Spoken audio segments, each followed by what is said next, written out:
नमस्कार दोस्तों, आप सभी का स्वागत है हमारे YouTube चैनल VCS Academy पर। और आज की इस वीडियो में हम नीट IIT से संबंधित वीडियो लेकर आए हैं। इस वीडियो में आप देखेंगे विद्युत धारिता इलेक्ट्रिकल कैपेसिटेंस। विद्यार्थियों, इससे ठीक पहले हमने विद्युत विभव स्थितिज ऊर्जा के बारे में अध्ययन कर लिया था। साथ में हमने पराविद्युत पदार्थों के बारे में भी देख लिया था, जान लिया था। आज की इस वीडियो में हम स्टार्ट करने जा रहे हैं इलेक्ट्रिकल कैपेसिटेंस, विद्युत धारिता। इस वीडियो में आप देखेंगे कि विद्युत धारिता होती क्या है, साथ में विलगित गोले की विद्युत धारिता कितनी होती है, और जब छोटी बूंदों से एक बड़ी बूंद का निर्माण होता है तो उस बड़ी बूंद की धारिता, ऊर्जा, विभव, ये सब कुछ हम यहां पर देखने वाले हैं। अंत में हम आवेशों का पुनर्वितरण भी यहां पर देखेंगे, अर्थात जब दो आवेशित चालकों को आपस में किसी चालक द्वारा जोड़ दिया जाए तो ऊर्जा हानि होती है। उस ऊर्जा हानि का व्यंजक यहां पर फाइंड आउट करने वाले हैं। साथ में इन सभी पर आधारित न्यूमेरिकल क्वेश्चंस भी यहां पर देखने वाले हैं, समझने वाले हैं। विद्यार्थियों, यदि आप हमारे YouTube चैनल पर नए हैं तो चैनल को सब्सक्राइब कर लीजिए, साथ में बेल आइकन भी दबा दीजिए ताकि आपको आगे की वीडियोज की नोटिफिकेशन मिलती रहे। अब मैं इस वीडियो को स्टार्ट करता हूं। सबसे पहले हम बात करेंगे विद्युत धारिता के बारे में कि विद्युत धारिता होती क्या है। तो देखिए, विद्युत धारिता इलेक्ट्रिकल कैपेसिटेंस। सबसे पहले तो मैं बात करता हूं धारिता। धारिता का मतलब होता है धारण करने की क्षमता, धारण करने की क्षमता। और यहां पर वर्ड है विद्युत धारिता। तो विद्युत धारिता का अर्थ हो गया है आवेश धारण करने की क्षमता विद्युत धारिता कहलाती है। किसी वस्तु के द्वारा, किसी चालक के द्वारा आवेश ग्रहण करने की क्षमता ही विद्युत धारिता कहलाती है, कैपेसिटेंस कहलाती है। क्लियर? देखिए, यहां पर हम सीधा टॉपिक की ओर बढ़ते हैं। हमारे पास में है एक चालक। ये जैसे हमारे पास में एक चालक है और इस चालक को हम जब आवेश देंगे तो वो उसकी धारिता होगी। आवेश ग्रहण करने की जो क्षमता है वही उसकी धारिता है। जैसे मैं अपनी यूजुअली जो आयतन वाले पात्र हैं उनको मैं यहां पर ले लेता हूं। ये हमारे पास में कोई बाल्टी है, ठीक है, और इसमें पानी या कोई लिक्विड आने ग्रहण करने की जो क्षमता होती है वो इस बाल्टी की धारिता है। तो ये जैसे 20 लीटर की बाल्टी है तो इसकी जो धारिता है वो है 20 लीटर। क्लियर? अब आप इसमें पानी भरें या ना भरें उससे कोई लेना देना नहीं है, इसकी धारिता 20 लीटर है। आप इसमें 5 लीटर पानी भर रहे हैं तो भी इसकी धारिता 20 लीटर है। आप इसमें 10 लीटर पानी भर रहे हैं तो भी इसकी धारिता 20 लीटर है। आप चाहे इसको फुल भर दें तो भी इसकी धारिता 20 लीटर रहेगी। क्लियर? अब देखें तो जब आवेश देने पर हुआ क्या, या यहां पर इसको जल से भरने पर या लिक्विड से इसको भरने पर इसमें क्या बदलाव आता है। जैसे ही हम इसको लिक्विड देते हैं तो इसमें जो द्रव है इसका तल ऊपर बढ़ता जाएगा, और इसको भरेंगे तो इसमें जो द्रव का तल है वो ऊपर उठता चला जाएगा। ठीक है? तो जैसे जैसे हमने इसको द्रव दिया, जल दिया, तो इसमें जो जल का तल है वो ऊपर उठता चला जाता है। ठीक उसी प्रकार से ये हमारे पास में है एक चालक। ये हमारे पास में क्या है? चालक। और चालक को जैसे जैसे हम आवेश देंगे, चालक को हम क्या देंगे? आवेश देंगे। तो जैसे जैसे इस चालक को आवेश दिया जाएगा इसका जो विभव है वो इंक्रीज होता जाएगा। आप चालक को आवेश देते जाइए, इसका जो पोटेंशियल है वो इंक्रीज होता चला जाएगा। ठीक है? तो देखिए क्या है कि इस चालक को दिया गया आवेश इसके विभव में वृद्धि के समानुपाती होता है।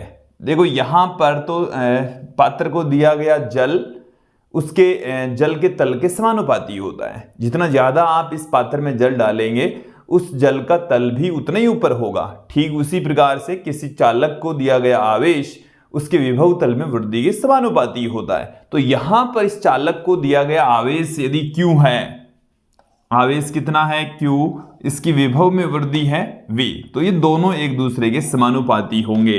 तो Q और V एक बार समझ लीजिए। Q है चालक को दिया गया आवेश, चालक को दिया गया आवेश, और V है क्यों आवेश देने पर जो आवेश आपने दिया तो उसके संगत विभव में वृद्धि है, उसके संगत विभव में कितना परिवर्तन आया वो है V। क्लियर?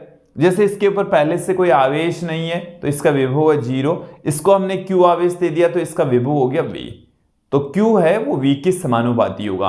और यहां से जब हम प्रोपोर्शनल का साइन हटाते हैं तो एक कांस्टेंट यहां पर हम लगा देंगे C, ये एक समानुपाती स्थिरांक है और ये बराबर होगा Q बट्टे में V के। C बराबर क्या आ गया? Q बट्टे में V। और ये जो C है इसी को ही हम कहते हैं यहां पर विद्युत धारिता। इस C को यहां पर क्या कहा जा रहा है? विद्युत धारिता कहा जा रहा है। C बराबर Q बट्टे में V, इसको हम क्या कह रहे हैं? विद्युत धारिता। तो विद्युत धारिता का एक सूत्र हमारे पास में आ चुका है। क्लियर? C बराबर Q बट्टे में V। तो किसी चालक को दिए गए आवेश तथा उसके विभव में वृद्धि का जो अनुपात होता है वो विद्युत धारिता के इक्वल होगा। क्लियर? मैं यहां पर Q और V के बीच में एक ग्राफ खींच लेता हूं। ये हमने एक ग्राफ लिया है, एक तरफ हमने ले लिया है Q, दूसरी तरफ हमने ले लिया है V। Q और V के बीच में ग्राफ खींच रहे हैं। तो देखिए यहां से हमने क्लियर किया है कि Q और V है वो दोनों एक दूसरे के समानुपाती होते हैं। देन जो ग्राफ है वो इस प्रकार का आएगा, ऐसा ग्राफ हमें प्राप्त होने वाला है। जैसे मान लीजिए कि ये जो रेखा हमें प्राप्त हो रही है वो पोटेंशियल वाली एक्सिस से थीटा एंगल बना रही है। तो यहां से लेकर यहां तक ये जो वैल्यू है वो तो Q को रिप्रेजेंट करे, यहां से यहां तक की जो वैल्यू है वो V को रिप्रेजेंट कर रही है। तो इस रेखा का जो ढाल है, रेखा का ढाल है, इसको हम स्मॉल m से रिप्रेजेंट करते हैं। और देखिए इसकी प्रवणता जो ढाल है वो इसकी ये वाली वैल्यू Q, इसकी ये वाली वैल्यू V के अनुपात के बराबर होगा। और ये जो अनुपात है वही किसको रिप्रेजेंट कर रहा है? C, जो कि क्या है? विद्युत धारिता। इसका मतलब ये हुआ है कि Q और V के बीच में जब हम ग्राफ खींचते हैं तो प्राप्त होने वाली जो रेखा है वो एक सरल रेखा होगी, एक सीधी रेखा होगी। और उस रेखा से देखो इसे आप m बराबर आप क्या लिख सकते हैं? टेन थीटा लिख सकते हैं। टेन थीटा बराबर क्या होगा? लंब Q बट्टे में V, और यही क्या है? C के बराबर है ना। तो जो थीटा जिसका जितना ज्यादा होगा उस चालक की धारिता उतनी ही ज्यादा होगी। चलिए एक अन्य ग्राफ से मैं आपको समझाता हूं। ये हमारे पास में Q है और ये हमारे पास में V है। ये हमारे पास में दो चालक हैं A और B। दो चालक मैंने लिख दिए हैं, A है, दूसरा चालक है B। और A चालक के लिए Q और V के बीच में खींचा गया ग्राफ इस प्रकार का, और यहां से जो एंगल है वो थीटा A प्राप्त हुआ। और चालक B के लिए Q और V के बीच में खींचा गया ग्राफ इस तरीके का प्राप्त हुआ, और ये जो एंगल है वो थीटा B हमें मिला। क्लियर? आपको ये पूछा जाए कि दोनों की जो धारिताएं हैं उनमें क्या संबंध है, किसकी धारिता ज्यादा है, किसकी धारिता कम है, तो आप यहां से इस ग्राफ से देखकर बता सकते हैं। देखिए इस ग्राफ में जो रेखा की लंबाई है इसकी लंबाई से उसको कोई लेना देना नहीं है, ग्राफ का केवल ढाल है। जितना ज्यादा ढाल होगा धारिता उतनी ज्यादा होगी। तो यहां पर आप देख रहे हैं कि थीटा A है वो बड़ा है थीटा B से। थीटा A है वो बड़ा है, तो A की जो धारिता है वो B की धारिता से अधिक है, ज्यादा है। तो CA ग्रेटर देन CB आ जाएगा। क्लियर? आप यहां पर देखेंगे कि यदि मैं इसी ग्राफ को इस तरीके से निर्मित करूं, ये हमारे पास में मैंने अब की बार इस तरीके से लिया है, V वाली एक्सिस यहां पर ले ली है। तो इसको आप ध्यान रखें, कोई भी कंपटीशन एग्जाम है तो उसमें क्वेश्चन को भी देखना पड़ेगा, समझना पड़ेगा। ये हमारे पास में अब की बार A और B है, यहां से एंगल ये वाला ज्यादा ये वाला कम, बट आपको पोटेंशियल वाली एक्सिस के साथ में एंगल देखना है। तो ये वाला एंगल थीटा A, ये वाला एंगल थीटा B, और यहां पर थीटा A है वो छोटा है, थीटा B बड़ा है, तो CA लेस देन CB। इस स्थिति के अंदर A की धारिता कम, बी की धारिता अधिक, जबकि यहां पर ए की धारिता अधिक, बी की धारिता कम होगी। क्लियर? ये समझ आ जाना चाहिए, क्लियर हो जाना चाहिए। ओके, अब मैं थोड़ा सा आगे बढ़ता हूं, बात करते हैं यहां पर विद्युत धारिता मतलब सी के मात्रक विमा की, मात्रक विमा की यहां पर थोड़ी सी चर्चा कर लेते हैं। तो देखिए क्या है, फॉर्मूला हमारे पास में आ गया है, C बराबर Q बट्टे में V, C बराबर Q बट्टे में V हमें मिल चुका है। ठीक है, अब देखिए मैं यहां पर बात करता हूं, C एक अदिश राशि है। C कैसी राशि है? अदिश राशि है। फिर हम बात करते हैं C का मात्रक। तो C का मात्रक क्या होगा? वही होगा जो Q बट्टे में V का मात्रक होगा। तो Q का जो मात्रक है वो कूलाम, V का जो मात्रक है वो वोल्ट, और कूलाम प्रति वोल्ट को हम कहते हैं फेरड। इसे क्या कहा जाता है? फेरड कहा जाता है। कैपिटल F से इसको रिप्रेजेंट करते हैं। इसको क्लियर कर लें कि जो C है इसका मात्रक क्या है? कूलाम प्रति वोल्ट, जिसको हम फेरड से पुट करेंगे। देखिए हम फेराडे पहले पढ़ चुके हैं। जो फेराडे है वो तो है विद्युत आवेश का मात्रक, आवेश का सबसे बड़ा मात्रक। एक फेराडे बराबर होता है 96,500 कूलाम, जबकि यहां पर ये क्या है? ये है फेरड। फेरड और फेराडे में अंतर है। तो ये फेरड है जो कि कूलाम प्रति वोल्ट के इक्वल होता है, और जो कि विद्युत धारिता का मात्रक होता है। ठीक है, अब मैं यहां पर आगे बढ़ता हूं कि देखिए इसका सीजीएस पद्धति में मात्रक होता है स्टेट फेरड। क्या होता है? State farad. अब एक स्टेट फेरड या एक जो फेरड है उसमें कितने स्टेट फेरड होते हैं वो भी मैं क्लियर कर देता हूं। तो एक जो फेरड है उसमें देखिए ये एक तो ये एक, यदि यहां पर एक कूलाम की जगह में क्या लिख सकता हूं? 3 × 10⁹ स्टेट कूलाम। चलिए ये स्टेट कूलाम हो गया। ठीक है, और देखिए 1 वोल्ट के स्थान पर 1 बट्टे में 300 स्टेट वोल्ट होता है। ठीक है, देन यहां पर आ जाएगा ये 300 ऊपर चला गया, 9 × 10⁻11 स्टेट फेरड हो जाएगा। देखो इस रिलेशन को क्लियर कर लें, 1 फेरड बराबर 9 × 10⁻11 स्टेट फेरड होता है। क्लियर? देखिए ये जो आप मात्रक देख रहे हैं विद्युत धारिता का फेरड, ये बहुत बड़ा मात्रक होता है। तो हम क्या करते हैं, व्यवहारिक रूप में इस मात्रक को यूज में नहीं लेते हैं, तो अन्य मात्रक हम यूज में लेते हैं। तो वो अन्य मात्रक है कौन कौन से, उसको क्लियर कर लें। देखिए मिली फेरड, मिली फेरड का मतलब हो गया 10⁻³ ये भी विद्युत धारिता का बड़ा मात्रक ही है। सामान्यतः जो मात्रक है वो माइक्रोफेरड, नैनोफेरड या पिकोफेरड के रूप में हम यूज में लेते हैं। तो यहां से एक जो माइक्रोफेरड है वो क्या हो जाएगा 10⁻⁻6 फेरड, एक नैनोफेरड का मतलब क्या हो गया 10⁻⁻9 फेरड, एक पिकोफेरड का मतलब हो गया 10⁻12 फेरड। देखो कई जगह पर इस पिकोफेरड को ऐसे भी लिख देते हैं, एक माइक्रोफेरड, माइक्रो का मतलब 10⁻⁻6, 10⁻⁻6, 10⁻12 हो गई है। क्लियर? तो ये स्पष्ट हो जाना चाहिए, क्लियर हो जाना चाहिए। ठीक है, थोड़ा सा और आगे बढ़ते हैं, बात करते हैं विद्युत धारिता की विमा। तो विद्युत धारिता C की विमा क्या है? C की विमा देखिए क्या है हमारे पास में, C की विमा वही है जो Q बट्टे में V की विमा है, Q बट्टे में V की विमा।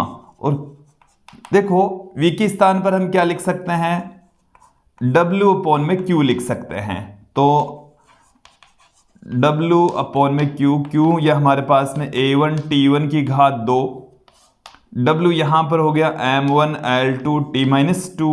तो फाइनली जो इसकी विमा बाहर निकलती है, देखिए क्या बाहर निकल रही है, M की घात -1, L की घात -2, T की घात -2 ऊपर जाएगी +2 हो जाएगी, T की घात यहां पर 2 है तो T की घात 4, A की घात 2। ये आ गई हमारे पास में विद्युत धारिता की विमा। क्लियर? m की घात -1, l की घात -2, t की घात 4, 1 की घात 2। क्लियर? थोड़ा सा और आगे बढ़ते हैं।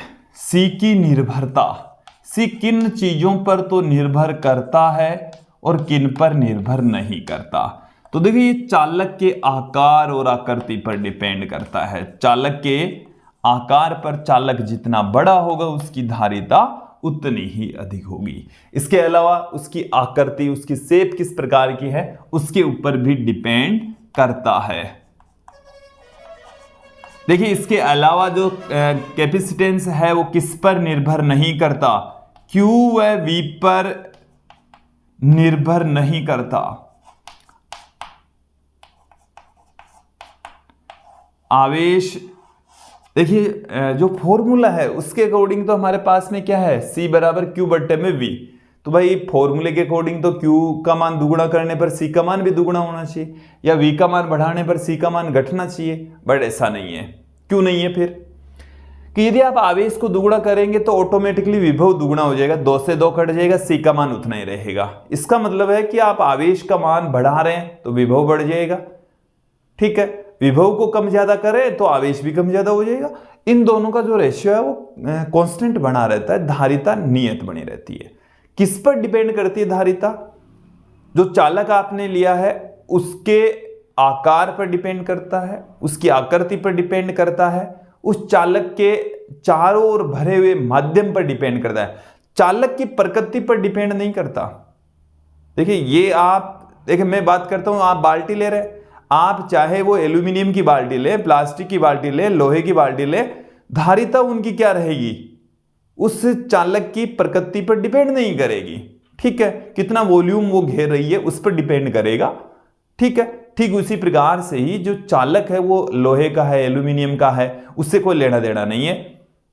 चालक का क्षेत्रफल कितना है या हम ये कहें कि आकार आकृति कितनी है उसके ऊपर विद्युत धारिता डिपेंड कर रही है, उसके चारों ओर भरे हुए माध्यम पे भी डिपेंड करती, उसके ऊपर भी निर्भर करती है, लेकिन चालक की प्रकृति पर डिपेंड नहीं करती।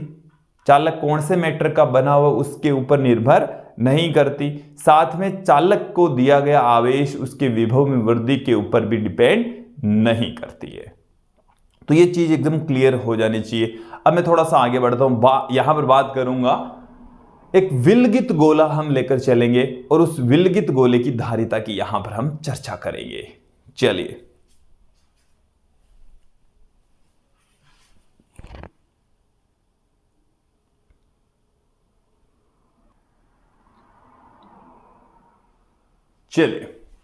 विलगित गोले की धारिता अब यहां पर हम देख लेते हैं। विलगित गोले की धारिता क्या है कि हमारे पास में एक चालक गोला है, कैपिटल R त्रिज्या का गोला है, तो उसकी धारिता क्या होगी।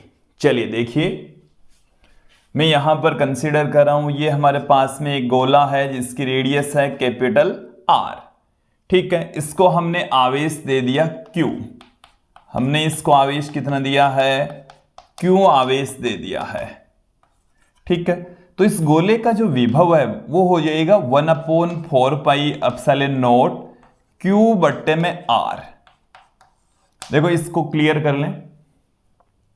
विलगित गोले का मतलब है दूसरा कोई गोला यहां पर मौजूद नहीं है, अकेला गोला है, और जब हमने इसको Q आवेश दिया तो इसका विभव कितना है, V, जो कि 1/4 पाई एप्सिलॉन नॉट Q बट्टे में R के बराबर है। तो देखिए इस गोले की धारिता क्या हो जाएगी, फॉर्मूला हमारे पास में है, उस फॉर्मूले का ही हम प्रयोग करेंगे। C बराबर होता है Q बट्टे में V। तो यहां से हम इस V की वैल्यू पुट कर देते हैं 1/4 पाई एप्सिलॉन नॉट Q बट्टे में R। Q से Q कैंसिल हो गया, C बराबर हमारे पास में आ गया है 4 पाई एप्सिलॉन नॉट R। ये हमें प्राप्त हो चुका है, C बराबर 4 पाई एप्सिलॉन नॉट R। तो देखो यहां से एक चीज क्लियर हो गई है कि जो C का मान है वो त्रिज्या के समानुपाती होता है। गोले की रेडियस आप दुगुनी कर देंगे तो उसकी धारिता भी दुगुनी हो जाएगी। तो किसी विलगित गोले की जो धारिता है वो उसकी त्रिज्या के समानुपाती होती है। इसको आप इस तरीके से भी लिख सकते हैं, इसे आप ऐसे भी लिख सकते हैं r बट्टे में 9 गुणा 10 की घात 9। क्लियर? ये फेरेड में आप पुट कर रहे हैं, r जो रेडियस है इसको आप मीटर में पुट कर रहे हैं। तो ये हमारे पास में एक सीधा सा फॉर्मूला है और यहां से आप ज्ञात कर सकते हैं। तो देखिए आप यहां पर यदि एक गोला अपने पास में है, उसको 1 फेरेड यदि आप उसकी धारिता 1 फेरेड है तो उसकी रेडियस कितनी होनी चाहिए? देखना, C का मान कितना हो?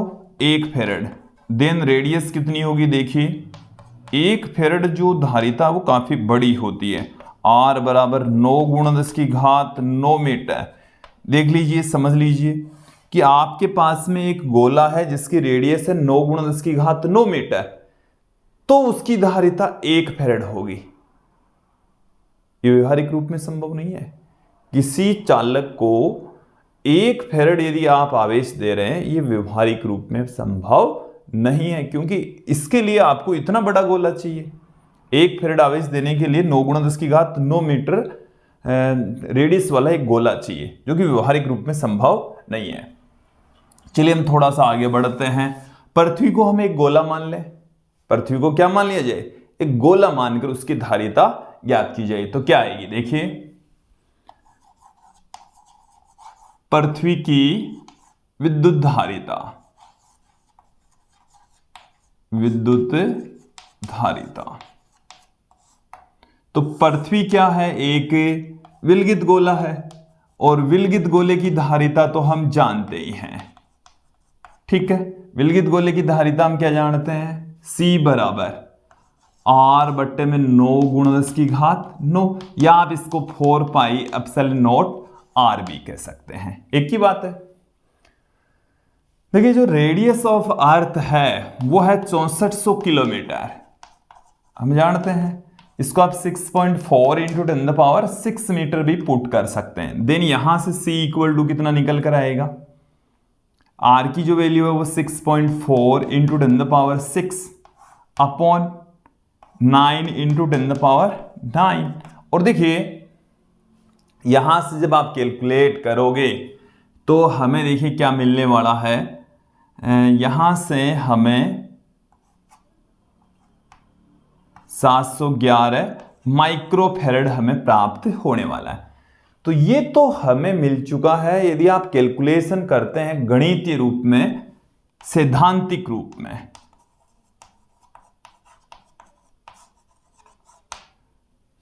थ्योरेटिकल रूप में यदि आप किसी पृथ्वी की यदि धारिता निकालें तो वो 711 माइक्रोफेरेड प्राप्त होगी। अब हम बात करते हैं कि अपनी जो वैल्यू है, वास्तव में पृथ्वी की जो वैल्यू है वो कितने लेकर चलते हैं? पृथ्वी का जो विभव है वो कितना लेकर चलते हैं? पृथ्वी का विभव हम 0 लेकर चलते हैं। पृथ्वी का विभव हम कितना लेकर चलते हैं? 0। क्यों? क्योंकि ये मानक विभव है।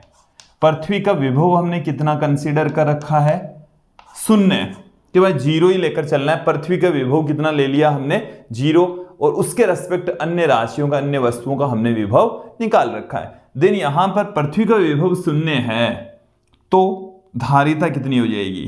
Q बट्टे में 0, तो उसकी धारिता हो जाएगी अनंत। पृथ्वी की धारिता कितनी होती है?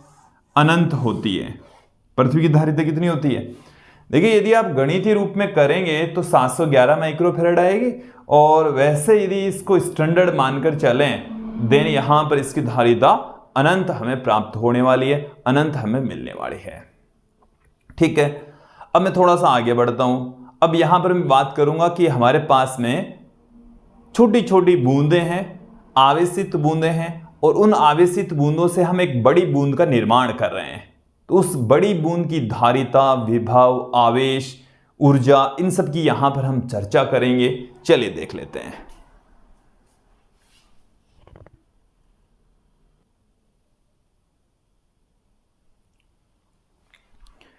आवेशित बूंदों को हम संयोजित करेंगे तो एक बड़ी बूंद का निर्माण होगा। उस बड़ी बूंद की धारिता, विभव, ये सब कुछ हम यहां पर देख लेते हैं।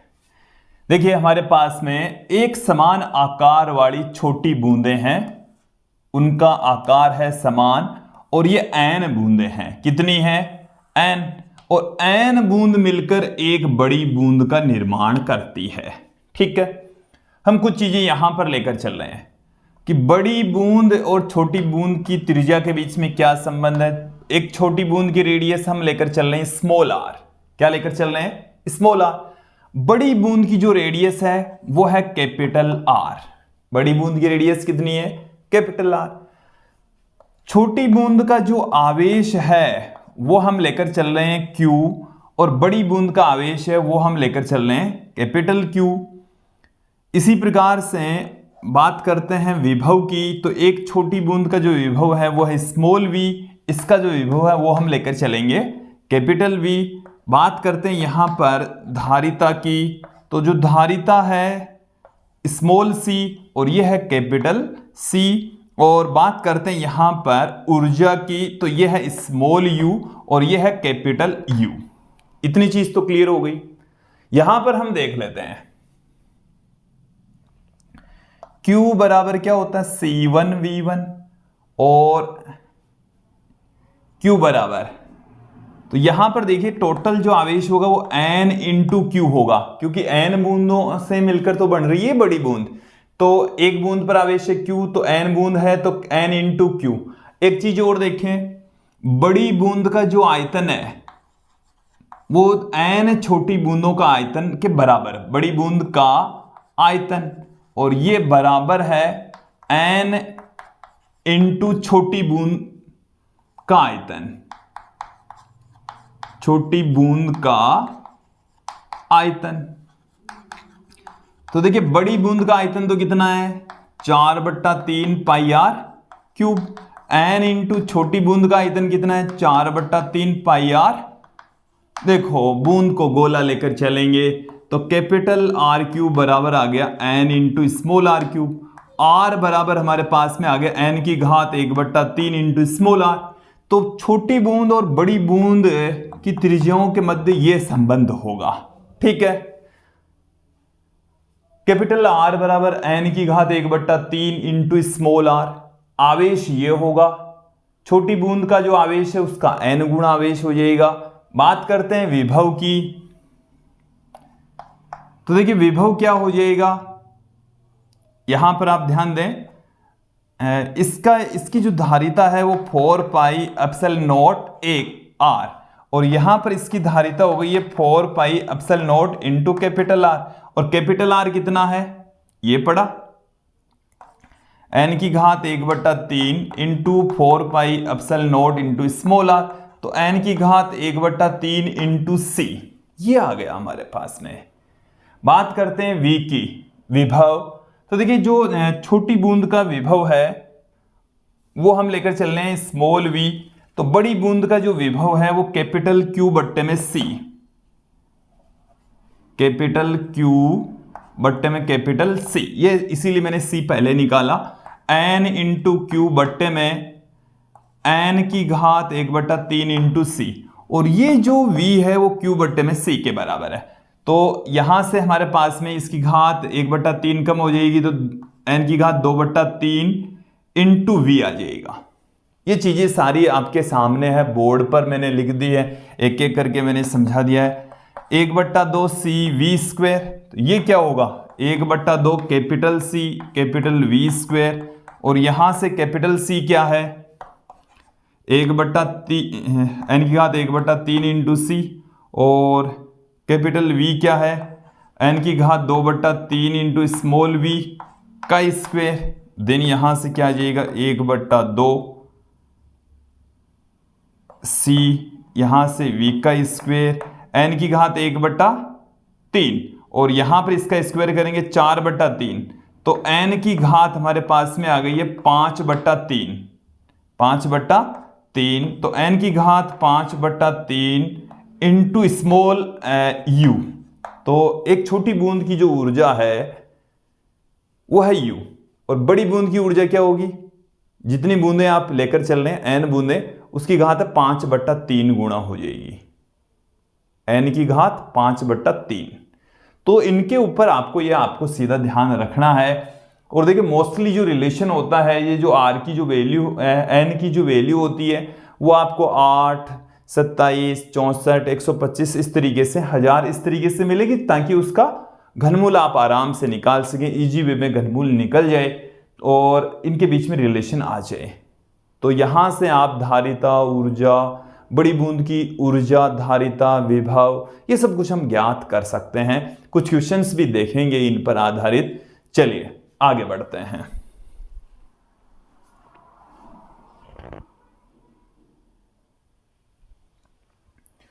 चलिए अब देख लेते हैं आवेशों का पुनर्वितरण और ऊर्जा हानि। यहां पर हम दो चालक लेकर चलेंगे और दोनों चालकों को हम आवेशित कर देंगे। आवेशित करने के पश्चात उन्हें हम एक चालक तार द्वारा जोड़ देंगे। उस चालक तार से आवेश प्रवाहित होंगे, उच्च विभव से निम्न विभव की ओर प्रवाह होगा। प्रवाह तब तक होता रहेगा जब तक दोनों का विभव एक समान न हो जाए, तो उस दौरान ऊर्जा हानि होगी, वो हमें निकालनी है। दोनों का जो कॉमन पोटेंशियल है वो भी हमें यहां पर फाइंड आउट करना है। चलिए देख लेते हैं। ये हमारे पास में एक चालक है, ये हमारे पास में दूसरा चालक है। ये मैंने बनाया है दोनों को जोड़ने से पूर्व है, चालक से जोड़ने से पहले की बातें हैं, ठीक है, जोड़ा नहीं है। देखिए इसका जो धारिता है वो है C1, इसको दिया गया आवेश है Q1, इसका विभव है V1 और इसकी जो एनर्जी है वो है U1। इसी प्रकार से जो दूसरा हमारे पास में, इसको हमने आवेश दे रखा है, इसी प्रकार से इसको भी हमने आवेश दे रखा है। इसकी जो धारिता C2, आवेश Q2, विभव V2 और एनर्जी है U2। अब हमने क्या किया, इन दोनों चालकों को, ये हमारे पास में दोनों चालक है, दोनों को बीच में से एक तार द्वारा, चालक तार द्वारा जोड़ देंगे। ये हमने इसको क्या कर दिया, एक चालक तार द्वारा जोड़ दिया है। ये हमारे पास में है चालक तार, ठीक है। जोड़ने के बाद की स्थिति है, जोड़ने के बाद देखिए समझेंगे, यहां पर धारिता में कोई बदलाव नहीं आएगा, धारिता में कोई परिवर्तन नहीं आता है। धारिता अब भी C1 है और अब भी इसकी धारिता C2 है। हालांकि आवेश बदल जाएगा, Q1 डैश आवेश यहां पर आ गया Q2 डैश। विभव हो जाएगा सेम, दोनों का एक ही विभव हो जाएगा। इसको हम उभयनिष्ठ विभव कहते हैं। उभयनिष्ठ विभव का आपको फॉर्मूला भी बताएंगे। ऊर्जा भी बदल जाएगी, क्योंकि आवेश बदल रहा है तो ऊर्जा भी बदल जाती है। तो दोनों में से देखो, धारिता तो बिल्कुल चेंज नहीं होती और जो विभव है वो दोनों का सेम हो जाता है, जबकि आवेश और एनर्जी चेंज हो जाती है, ठीक है। चलिए कैसे हम फाइंड आउट करेंगे। एक तो हमें निकालना है उभयनिष्ठ विभव। उभयनिष्ठ विभव, दोनों का जो कॉमन पोटेंशियल है वो कितना होगा। देखिए उभयनिष्ठ विभव बराबर है कुल आवेश बट्टे में कुल धारिता, कुल आवेश बट्टे में कुल धारिता। तो कुल आवेश तो पहले कितना था, Q1 और Q2, और धारिता थे C1 और C2। तो C1 V1 plus C2 V2 ये आ जाएगा। Q की जगह आप क्या लिख सकते हैं, CV लिख सकते हैं। पहले गोले की धारिता C1 V1, दूसरे गोले की धारिता C2 V2। तो ये हमें मिल चुका है उभयनिष्ठ विभव। ये आपको ध्यान में रखना है, क्योंकि इसके ऊपर डिपेंड जो क्वेश्चंस हैं वो आते हैं, ठीक है। ये आपको क्लियर करके रखना है। V बराबर C1 V1 plus C2 V2 upon C1 plus C2। अब देखिए इसका विभव जैसे ज्यादा है, इसका विभव कम है, जैसे इसका ज्यादा था इसका कम है, अब तो दोनों का बराबर हो गया। तो जो आवेश है वो उच्च विभव से निम्न विभव की ओर प्रवाहित होंगे। ऐसे इसका ज्यादा है इसका कम है, तो हम ये जानते हैं एक प्रॉपर्टी है, आवेश का प्रवाह सदैव उच्च विभव तल से निम्न विभव तल की ओर होता है। मतलब हाई पोटेंशियल से लो पोटेंशियल की ओर पॉजिटिव चार्ज है वो फ्लो होता है। तो यहां पर जब आवेश प्रवाहित होगा तो इस चालक में से गति करेगा, और इस चालक में से गति करेगा तो ये चालक है वो उन आवेशों के मार्ग में बाधा उत्पन्न करेगा, रुकावट उत्पन्न करेगा, और उस रुकावट के कारण से तार है वो गर्म हो जाएगा। उसमें ऊर्जा के रूप में यहां पर ऊर्जा हानि होती है। उसमें ऊर्जा के रूप में यहां पर क्या होने वाली है? ऊर्जा हानि होने वाली है। और वो किसके बराबर होगी? ऊर्जा हानि, हमेशा ऊर्जा हानि होगी चाहे कुछ भी हो। और ऊर्जा हानि को हम डेल्टा यू से पुट करें, जो कि 1/2 C1 C2 upon C1 plus C2 into में V1 माइनस V2 का होल स्क्वायर। ये आ गया हमारे पास में, ये हमारे पास में ऊर्जा हानि का सूत्र आ गया। डेल्टा यू बराबर half C1 C2 upon C1 plus C2 into V1 minus V2 का होल स्क्वायर। तो ये C1 C2 धारिताएं दे रखी हो, उनके पोटेंशियल दे रखे हो, तो ऊर्जा हानि आप यहां से इस फॉर्मूले से फाइंड आउट कर सकते हैं। देखो कई बार जब आप आईआईटी के लिए एडवांस की तैयारी करते हैं तो आपको नया जो आवेश है वो भी पूछ लेते हैं, नई जो ऊर्जा है वो भी पूछ लेते हैं। तो जो आवेश है वो नया आवेश कितना हुआ वो आपको फाइंड आउट करना पड़ सकता है। तो आवेश बराबर क्या है? C into v, C into v. तो Q1 डेस बराबर C1 इंटू वी, ये पड़ा।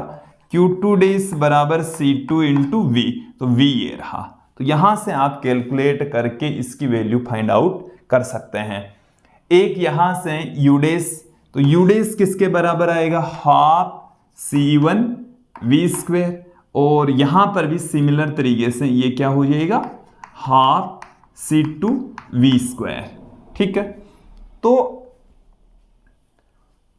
ये हमने दिखाया है आपको आवेशों का पुनर्वितरण और आवेशों के पुनर्वितरण में ऊर्जा हानि। क्लियर हो जाना चाहिए, समझ आ जाना चाहिए। अब कुछ न्यूमेरिकल क्वेश्चंस भी यहां पर हम देख लेते हैं, एक एक करके उनको सोल्व कर लेते हैं।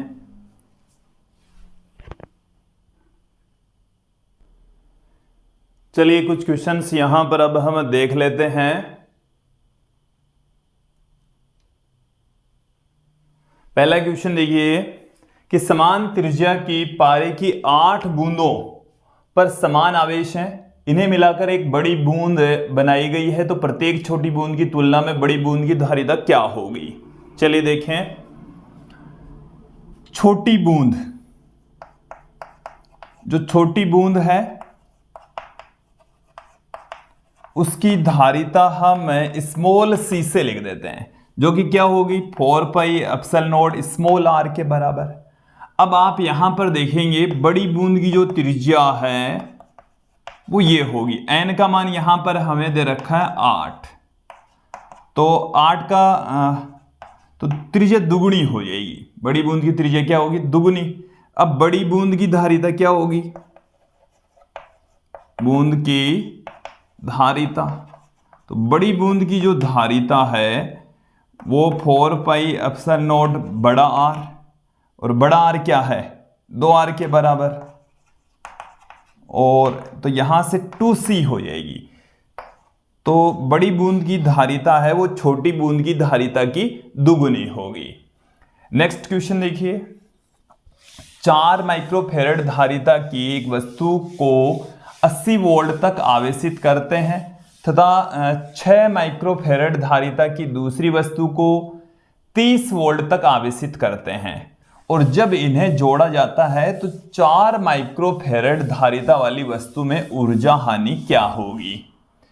तो देखिए हमें केवल और केवल टोटल ऊर्जा हानि नहीं पूछी है, 4 माइक्रोफैरड धारिता वाली जो वस्तु है उसमें कितनी ऊर्जा हानि होगी वो हमें निकालना है। तो देखिए ऊर्जा हानि तो प्रारंभिक ऊर्जा और अंतिम ऊर्जा दोनों के अंतर के बराबर होगी। अब 4 माइक्रोफैरड धारिता वाली जो प्रारंभिक ऊर्जा है वो कितनी है? 1/2 C1 V1 स्क्वायर। क्लियर? और अंतिम जो ऊर्जा है वो कितनी है? 1/2 C1 V स्क्वायर, क्योंकि दोनों को जोड़ दिया तो उनका विभव एक समान हो गया, उभयनिष्ठ हो गया। तो यहां पर उभयनिष्ठ विभव V बराबर होता है C1 V1 plus C2 V2 upon C1 plus C2। तो सबसे पहले तो हम इस V की वैल्यू यहां पर निकाल लेते हैं।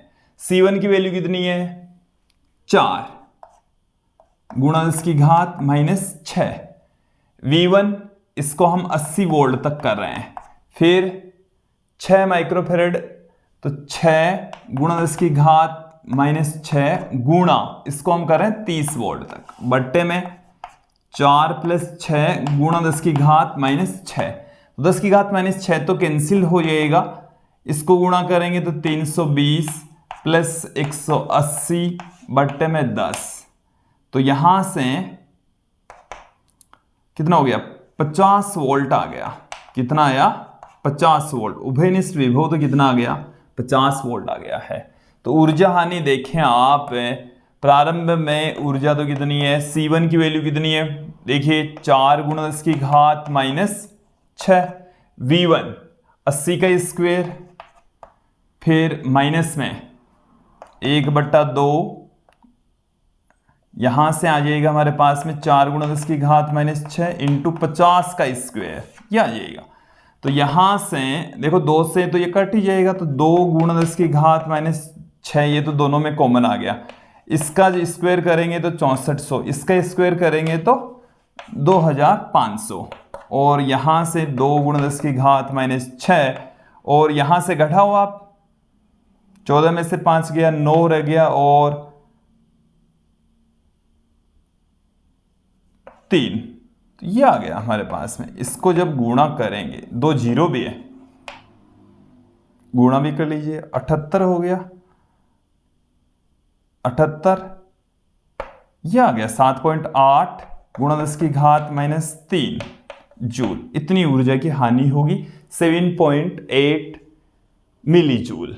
ठीक है, अंतिम क्वेश्चन की ओर बढ़ते हैं कि 1000 पानी की छोटी बूंदें जिनमें प्रत्येक की त्रिज्या स्मॉल r एवं आवेश स्मॉल q है, एक साथ मिलकर बड़ी बूंद बनाती, तो बड़ी बूंद का विभव छोटी बूंद की तुलना में क्या होगा। तो देखिए दोनों के रेडियस में क्या संबंध है वो देख लेते हैं हम। n की घात 1/3 स्मॉल r, बड़ी बूंद की जो रेडियस है, देखिए इसको हम क्या लिखते हैं 10 की घात 3, और यहां से ये कट जाएगा 10r आ गया। तो बड़ी बूंद की जो रेडियस है वो छोटी बूंद की रेडियस की तुलना में 10 गुना है। ठीक है, अब हम यहां पर बड़ी बूंद का विभव, अभी थोड़ी देर पहले ही मैंने इनके विभव में आपस में रिलेशन बताया था। तो बड़ी बूंद का जो विभव है वो छोटी बूंद के विभव के साथ में इस तरीके से दोनों के बीच में रिलेशन है। तो हमारे को दोनों के बीच में रिलेशन पूछा है। n का मान कितना है 1000, तो 1000, तो 1000 को मैं 10 की घात 3 और इसकी घात है 2/3, यहां से कट जाएगा, 10 का स्क्वायर करेंगे तो 100 हो जाएगा। तो बड़ी बूंद का जो विभव है वो छोटी बूंद के विभव का 100 गुना होता है। क्लियर। तो विद्यार्थियों ये थे कुछ क्वेश्चंस, और मुझे उम्मीद है आप लोगों को ये अच्छे से समझ में आए होंगे। और ये था आज का हमारा वीडियो, जिसमें हमने विद्युत धारिता के बारे में, इलेक्ट्रिकल कैपेसिटेंस के बारे में अच्छे से जाना समझा। नेक्स्ट जो हमारा वीडियो होने वाला है वो है समांतर प्लेट संधारित्र के बारे में हम चर्चा करेंगे। देखिए हम अब इस चैप्टर के 2 वीडियो लेकर आएंगे। एक वीडियो में हम केवल संधारित्र पढ़ेंगे और उसके नेक्स्ट वीडियो में हम संधारित्रों का संयोजन पढ़ेंगे। तो दोनों वीडियो के लिए आप तैयार रहिए। आज की इस वीडियो में इतना ही। धन्यवाद दोस्तों।